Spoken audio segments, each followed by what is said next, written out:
പോത്തൻകോട് സുധീഷ് കൊലക്കേസിൽ 11 പ്രതികളും കുറ്റക്കാർ. ശിക്ഷാവിധി നാളെ. 11 പ്രതികൾക്കുമെതിരെ കൊലപാതക കുറ്റം തെളിഞ്ഞു. നെടുമങ്ങാട് പട്ടികജാതി പട്ടികവർഗ പ്രത്യേക കോടതിയാണ് പ്രതികളെ കുറ്റക്കാരെന്ന് കണ്ടെത്തിയത്. 2021 ഡിസംബർ 11-നായിരുന്നു നാടിനെ നടുക്കിയ കൊലപാതകം.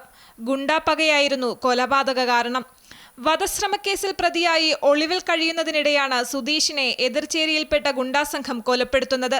സുധീഷിനെ വെട്ടിക്കൊലപ്പെടുത്തി വലതുകാൽ വെട്ടിയെടുത്ത് പ്രതികൾ ആഹ്ലാദ പ്രകടനം നടത്തിയിരുന്നു. പ്രതികൾ സുധീഷിന്റെ വെട്ടിയെടുത്ത കാലുമായി പോകുന്നതിന്റെ CCTV ദൃശ്യങ്ങളും ശാസ്ത്രീയ തെളിവുകളുമാണ് നിർണായകമായത്. ഒട്ടകം രാജേഷടക്കം 11 പേരാണ് കേസിലെ പ്രതികൾ.